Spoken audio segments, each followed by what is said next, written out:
통계 조작은 중대 범죄 행위이자 국기문란 행위입니다. 대국민 사기극의 책임자 엄벌이 필요합니다. 그 월성 1호기는 경계 쓰겠다고 댓글을 찍잖아요. ICBM용 고체연료 엔진의 오늘 선거로 인정됩니다. 당대표는 당원이 뽑는 것입니다. 이념과 철학, 목표가 같은 당원들이 당대표를 뽑는 것은 당연합니다.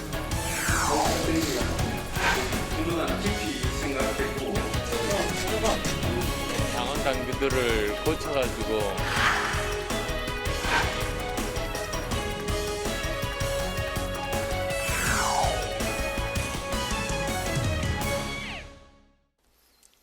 네, 이어서 파워 인터뷰 시간입니다. 오늘은 국회 산자중기위 소속의 의원으로 지역구인 울산의 조선산업부흥에 주력 중인 능력 있는 초선 의원을 모셨습니다. 친윤계 국민공감의 멤버고 현재 국민의힘 당내 상황도 아주 정통하신 분인데요. 권명호 국민의힘 의원을 모셨습니다. 의원님 안녕하십니까? 네, 안녕하세요. 네, 반갑습니다. 의원님이 이제 프로필을 보니까 기초의원, 광역의원 그리고 구청장까지 네. 다양한 경험을 쌓으시면서 정말 말 그대로 바닥부터 차근차근 정치인의 길을 이제 다져 오신 것 같습니다. 지난 2020년에 이제 국회에 처음 입성을 하셨는데 그동안 이제 좀 어떤 그 활동에 주력을 하셨고 또 어려움이 있었다면 어떤 점이 있었는지 좀 간단히 말씀 좀 들어볼까요? 네, 저는 이제 고향인 지역에서 이제 청년 활동도 하고 학교 운영위원장 그리고 뭐 동해 주민자치위원장 또 거쳐서 구의원, 시의원, 구청장 그리고 국회의원이 되었습니다. 풀뿌리 민주주의 경험이 국회의원 의정 활동에 많은 도움이 된 것 같습니다. 그리고 무엇보다 저희 지역구인 울산 그리고 동구는 산업도시입니다. 네. 그리고 또 동구는 조선업이 중심인 조선산업의 메카인데 그 한동안 침체기를 겪으면서 굉장히 어려운 시기를 겪고 있습니다. 그래서 의정활동의 목표를 산업도시 울산의 위상을 다시 되살리고 또 조선업의 부흥을 위해서 의정활동에 매진하고 있는데 예산 확보라든지 그리고 이제 그 관련된 입법 활동도 주력하고 있습니다. 그중 대표적으로 조선해양플랜트 지원 육성 법안이라든지 자율운항 선박 실정 사업 등이 관련해서 지금 대표 발의해서 심사 중입니다. 그리고 고용보험 및 산재재해보상법 일부 개정안은 통과를 시켜서 조선업 위기를 겪고 있는 협력사들에게 4대 보험 납부 유예라든지 그리고 또 분할 납부가 가능할 수 있도록 그렇게 근거를 마련해서 협력사들의 그런 어려움을 덜어드리는 데 노력해 왔습니다. 네. 예. 네, 올 한 해도 참 많은 성과가 있었는 것 같은데요. 자, 이런 본격적으로 현안 이야기를 좀 해보도록 하겠습니다. 자, 먼저 문재인 정부 통계 조작 의혹에 대해서 질문을 좀 드려볼까 하는데요. 소득, 고용, 집값 등 그 주요 통계를 입맛에 맞게 왜곡을 했다 이렇게 의혹이 제기가 되고 있습니다. 의원님 보시기에 이 문제 사안의 문제 어떤 게 있다고 보십니까? 바로 전에 뉴스를 보니까 네. 그 민주당 의원께서 말씀하시는데 근거가 없다. 그렇게 하셨는데 정말 그 국민이 불리한 그런 통계 자료를 발표를 했다고 해서 통계청장도 교체시켰지 않습니까? 네. 특히 대표적으로 집값 문제 같은 경우 통계청에서 발표하는 것들하고 이 공인된 기관에서 발표하는 것들하고는 한 3배 이상 차이가 날 정도로 굉장히 심각한 이 통계 조작이 이루어졌습니다. 일자리 문제, 부동산 문제, 집값 문제 그리고 또 탈원전으로 인한 국부 손실 이러한 것들이 이 통계 조작부터 아마 시작이 되었다고 생각이 듭니다. 소득 주도 성장으로 해서 양극화가 줄어들었다. 집값은 안정되었다.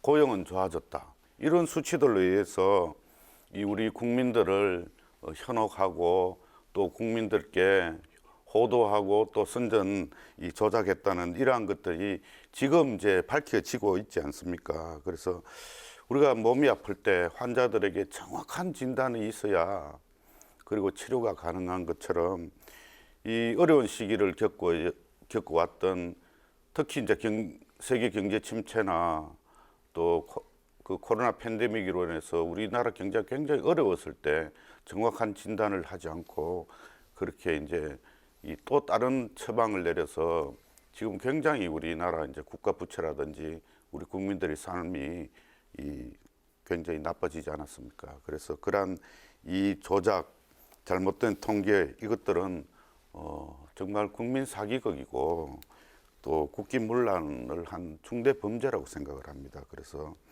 이 전모와 책임자를 밝혀서 낱낱이 규명해야 될 걸로 생각을 합니다. 알겠습니다. 이제 그 특히 또 월성 1호 경제성 조작 의혹에 대한 이야기도 이제 같이 나오고 있는 상황인데요. 네. 지금 국회 이제 산자위 이제 네네. 소속이시기 때문에 이 사안은 또 이제 어떻게 바라보고 계십니까? 그 산자위를 통해서 잘 알고 있는데 그 2012년 11월까지 이제 그 한수원이 7천억을 정도를 들여서 이제 개보수를 마친 후에 2022년 11월까지 연장 운행할 계획이었습니다. 그래서 이제 한수원이 돌연 경제성이 없다는 이유로 월성 1호기를 조기 폐쇄했습니다. 그 당시 감사원에서 한수원이 전망 단가보다 낮은 수치로 이 추정된다는 점을 알고도 이 보정하지 않고 그대로 전기 판매 수익이나 경제성을 낮게 또 추정을 했고 그 과정에 산자부 직원도 관여를 했습니다. 하는 이러한 이제 감사 결과를 발표를 했었는데 산자부는 이제 경제성 조작 감사원 감사 결과에 대해서 2020년 11월에 재심 청구를 했었는데 작년 11월에 그것도 문재인 정부 당시에도 기각을 했습니다. 재심 청구를 기각을 했었는데 그 문재인 정부 탈원전 정책의 대표적 무리수로 꼽히는 월성 1호기 조기 폐쇄에 대한 감사가 이 문제가 없다는 게 기각을 통해서 재확인된 것입니다. 그래서 이 월성 1호기 보존 비용이 지금 한 7,200억에 이르고 있습니다. 이러한 것들이 전부 우리 국민에게 이제 부담으로 전가가 되었습니다. 그래서 한전이 올해 말 정도면 한 30조 정도의 적자가 일어날 걸로 생각을 합니다. 그래서 전기요금이 이제 그게 우리 국민들에게 부담이 된다면 상당하게 우리 전체 물가라든지 우리 국민 생활에 큰 어려움으로 작용될 걸로 생각이 듭니다. 알겠습니다. 네, 이제 전당대회 이야기 좀 해보려고 하는데요. 그 전에 가볍게 질문 하나 드려도 될까요? 위원님께서 그 당내 공부 모임이 국민공감 멤버시더라고요. 네. 저희가 친윤계로 분류를 해도 될까요? 어떻습니까? 저 김기현 의원님께서 또 이 주관하는 그 모임에도 들어가 있거든요. 네. 그 제가 이제 국회 초선이다 보니까 네. 공부할 게 많으시군요. 공부할 게 많습니다. 우리 전문 분야도 있고 또 생소한 것도 있으니까 순수한 공부 모임입니다. 네. 공부를 하기 우리 위해서. 당에 한 70명 이상인데 그렇죠. 그리고 꼭 친윤계로 분류를 한다 그러면은 저도 친윤계인 게 우리 대통령을 이제 국정 수행을 잘해서 우리 국민들을 행복하게 해야 되잖아요. 네. 그래서 우리 국정 수행 잘할 수 있도록 하는 것들이 우리 국민의힘 그 전체 의원들의 그런 해야 될 소임이라고 생각을 합니다. 그래. 네. 뭐 한반이라고 말씀하셨는데 저기 네. 그러면 반장은 누굽니까? 반장은 지금 뭐 반장이 꼭 있는 게 아니고 뭐 그냥 운영위원들로 구성된 것 같습니다. 네, 네, 네. 알겠습니다. 다 뭐 학생들의 예. 분위기다. 알겠습니다. 그 국민 공감 이제 멤버이신데 전당대회 이제 경선 룰 변경 과정에 대해서 좀 여쭤보려고 합니다. 이제 그 안에 내용은 잘 알고 계실 것 같은데요. 당원 투표만으로 당신 100%로 당 대표를 이제 선출하기로 결정을 했습니다. 근데 이제 이게 공론화 과정을 이제 거치지 않고 너무 속전속결로 이렇게 결정을 한 게 아니냐. 당신 100% 이야기 나온 게 이제 최근인데 바로 이렇게 결정을 내렸기 때문에 이 국민의힘 결정에 어떤 좀 배경이 있는 거 아니냐 좀 이렇게 생각하시는 분들이 있는 것 같습니다. 공론화라는 게 뭐 공론화라는 게 어떤 뭐 절차를 거쳐야 하는지는 모르겠지만 뭐 그걸 공청회를 한다든지 뭐 TV 토론을 한다든지 이런 과정은 거치지 않았겠지만 우리 그 국민의힘 전체 의원들 115명 의원들에게 다 그런 의견 수렴 과정을 거쳤습니다. 초선 그룹은 초선 그룹대로 재선은 재선 또 중진은 중진대로 이렇게 이제 의견 수렴을 하고 결정을 했는데 그 일부 뭐 의원들 또 반대하는 의원들도 계시는데 대다수의 의원들께서는 여기에 공감대가 형성이 되었습니다. 그리고 이게 18년 전에 전당대회 룰이거든요. 네. 그 20년이면은 뭐 강산도 2번 변하는 건데 이 정당이란 게 이 정치의 주체이기도 하지 않습니까? 네. 네. 그 정치는 생물인데 20년 전의 룰을 가지고 그대로 적용하라 하는 것들은 또 시대 상황이 또 맞지 않는 것 같습니다. 예, 그래서 당 대표 선출하는 데는 당원들이 선출을 하고 또 조금 전에도 뭐 어디 언론에서 보니까 전에 뭐 대권 후보는 뭐 여론조사를 했지 않느냐. 그럼 대권 후보는 일반 국민들을 상대로 또 선출돼야 하는 그러한 뭐 자리입니다. 네. 그렇지만 우리 당의 대표입니다. 당의 대표, 뭐 동문회의 대표, 또 뭐 이기도 하고 뭐 네. 골목대장 뭐 이런 비유로는 맞진 않지만 우리 동문회장을 선출한다 그러면은 우리 졸업을 했거나 수학을 했거나 하는 사람들이 이 선출을 해야 되는 것이지 타 동문 이웃 학교 뭐 거기에서 투표권을 준다는 게 그게 옳지 않다고 생각을 합니다. 맞지도 않고. 예. 네. 네. 다른 일각의 좀 시각을 좀 살펴보면요. 네. 유승민 전 의원이나 뭐 안철수 의원 같은 분들을 좀 배제하려고 하는 그런 분위기다. 윤석열 대통령의 뜻에 맞는 후보, 즉 그 윤심에 따른 후보를 대표로 뽑으려고 한다라는 그런 시선이 있는 게 사실이거든요.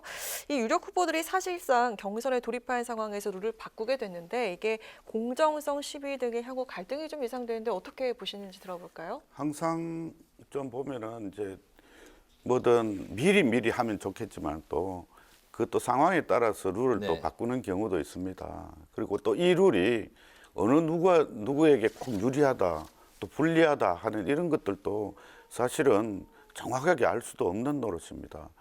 그래서 우리 당 대표가 되려고 하면은 우리 당원들의 당심을 많이 얻어야 되는 거는 저는 당연하다고 생각을 합니다.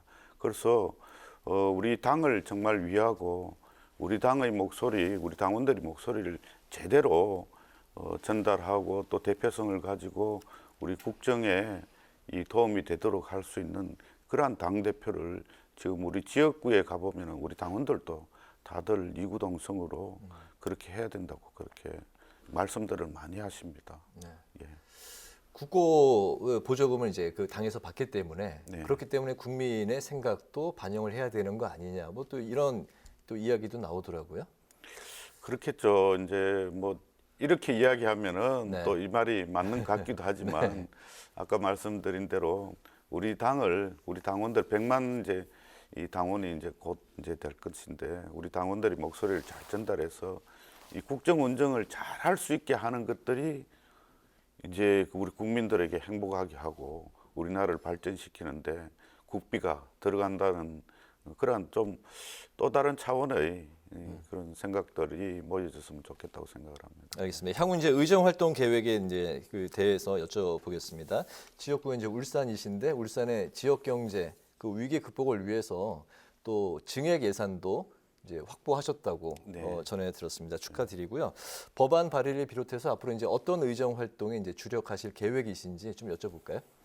예, 우리 울산에 이제 국민의힘 의원들이 5명입니다. 거기에서 이제 전반기에 이어서 후반기에도 저를 산업통상자원중소벤처기업위원회로 저를 거기에 보내준 뜻은 우리 울산의 그런 산업도시 위상을 더 이제 높이고 또 이전에 울산이 이 대한민국 경제의 견인차 역할을 해왔습니다.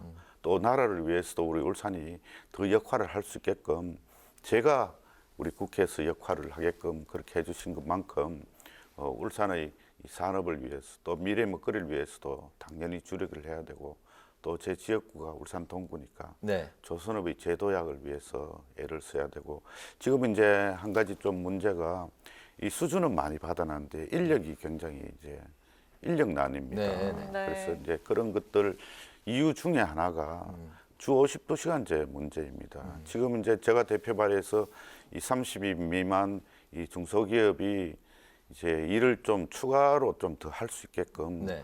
하는 것들이 이제 법안을 대표 발의해 놨는데 네. 그 이제 그 소관 상임위에서 지금 통과를 시켜주고 8시간 추가 연장. 예, 추가 연장입니다. 네, 그게 알겠습니다.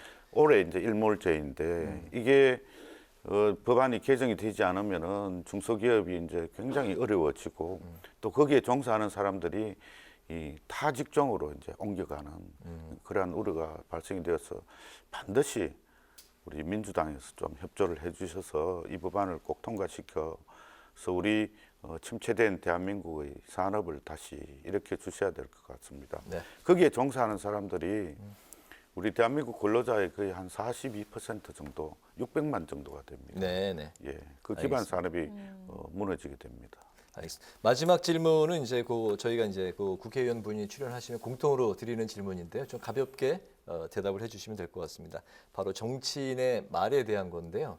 정치는 이제 뭐 말로 하는 거다 그런 게 통치 행위다라는 이야기를 많이 하는데 예를 들면 이제 최근에 이제 오늘 뉴스에 많이 나왔던 닥터카 동승 논란으로 최원영 의원을 향해서 이제 국민의힘에서는 최악의 갑질이다. 또 문정부 통계 조작 의혹에 대해서는 국기문란이다, 조작 정부다 이런 이제 표현들이 많이들 나오고 있습니다. 민주당에서도 국민의힘을 향해서 이제 그런 날선 공방도 이어지고 있는데 그런 정치인의 말에 대해서 평소 좀 어떻게 생각을 하시는지 좀 여쭤봐도 되겠습니까? 우리 당에서 공식적으로 또 야당에서 공식적으로 나오는 말들은 네.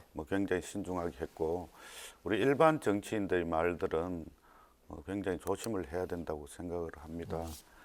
특히나 이제 논란의 중심에 서게 되면은 자기가 이전에 했던 말이 전부 부메랑으로 이제 돌아오게 되고 네. 이제 특정 개인을 그렇게 지적을 하지 않아도 다 잘 알지 않습니까? 누구의 적은 누구라고 하는 게 다 자기 자신의 적인데 요즘 특히나 이제 그 말뿐만 아니라 SNS가 또 말을 대신해서 표현을 하는 거니까 네. SNS도 굉장히 신중을 해야 되고 이전에 학교 다닐 때 이제 그렇게 했는데 말을 가지고 말을 만들어 보라 했을 때 말로서 말 많으니 말 많을까 하노라 하는 이제 우리 네. 선생님이 그렇게 이제 네. 말씀을 하셨는데 굉장히 조금 신중하게 네. 한 템포 정도 쉬었다가 네. 또 말을 하는 게 좋지가 않나 저는 생각을 합니다. 이전에 자기가 했던 말이 자신에게 다시. 부메랑으로 돌아올 수도 있고 네. 어쨌든 정치인의 말 한마디 한마디는 굉장히 신중을 네. 기해서 해야 된다는 말씀까지 오늘 뉴스앤 파워 인터뷰 들어봤습니다. 지금까지 국민의힘 권명호 의원과 함께 문재인 정부의 통계 조작 의혹부터 국민의힘 전당대회 이야기까지 관련 말씀을 나눠봤습니다. 오늘 말씀 아주 잘 들었습니다. 감사합니다. 네, 감사합니다. 고맙습니다. 네.